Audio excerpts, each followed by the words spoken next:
Hey, what's going on? This is Big Grime. I'm laying down chilling. I'm using my camera phone right now. I wanted to talk about how to sell beats, YouTube videos, and ebooks. Um, they're popping up more and more often now. That it seems like these producers want to take advantage of other producers who don't know how to sell beats. Now, they say it's easy. It's easy to sell beats. Look, I'm gonna be real with you. No sugarcoat, no pipe dream, no fluff. It's very, very hard to sell beats online. It's very hard. Either you're leasing for $20, $10, $5, $50. It's very hard to sell beats. Artists are the worst customers ever. They don't like to spend money. When he decided to be artists, all they needed was a pencil and paper. You know who are great customers? Producers.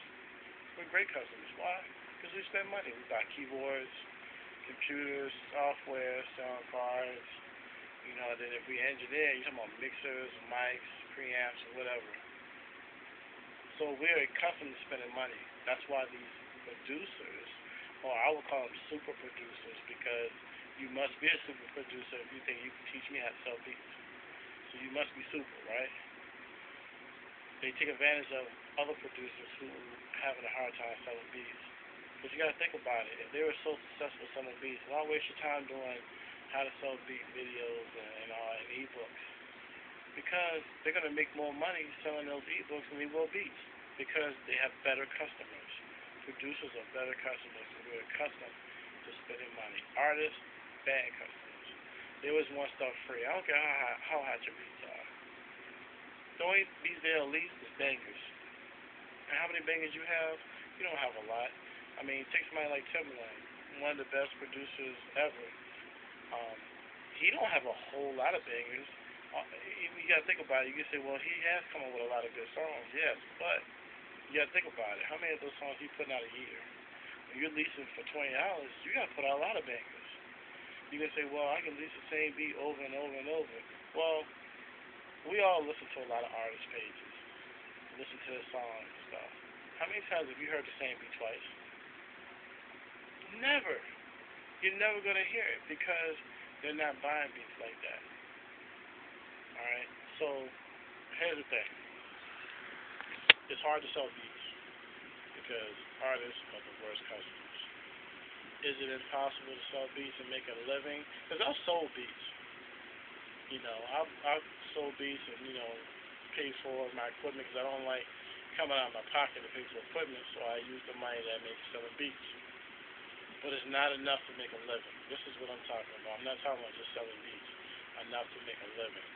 Because a lot of those YouTube videos, they sell you the pipe dream of, oh, you can make hundreds and thousands of dollars. And then they turn around and say that it's easy. Come on. Alright, so is it possible to sell beats and make a living? Yes. All you have to do is pay for my ebook. $25.99. I was just playing, man. Look, I'm gonna be real. You have to build your name up. Right now, if you have a site that you're spending $10, $15 a month on, like on SoundCloud to get that VIP page, and you probably pay GoDaddy $10 a year to get your domain name. What you should do, just go ahead and dismantle your site right now. Don't even worry about trying to sell these because you ain't gonna sell them. Dismantle your site. Have a little, SoundClick site or maybe a Verb Nation page that's free. And find you an artist, a local artist that you believe in, that you think can make hits. Y'all put songs together and put it out there. And if it becomes popular, then you can sell beats.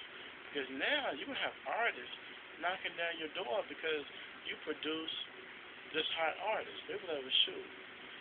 They pay for the name. They're not paying for the bangers or the how hot the beat is. They're paying for a name because they want a name that if they put produced by, let's say, Big Grime, that the DJ is gonna want to play it, the radio station is gonna want to play it, the regular everyday person is gonna want to listen to the song because let's say I'm using Timberland for example. If a person loves Timberland, and if he produced a song, even if it's an artist you've never heard of, you're going to listen to it. And that's the type of stuff that artists pay for, because they can open doors for them to have a popular producer produce their song. So, my suggestion, like I said, this matters the site. In a sense, you go on a rock battle or, SoundClick, all these different sites paying money to sell beats. You might as well just stop doing it. Get your name out there, promote and network. And once you can get your name popular, then you'll be able to sell beats for $200, $300, $500, $600, and you can demand this money and they will pay it because they want the name. Alright? So comment, subscribe, like or dislike. I'm just keeping it real. I'm being straight honest. There's no, like I said, no fluff, no pipe dream or nothing like that. I'm keeping it real. Selling beats or leasing beats is a waste of time. You'll make a little chunk change here and there, but for the most part, artists is too cheap. They're too cheap to spend money. Alright? BigGrime.net.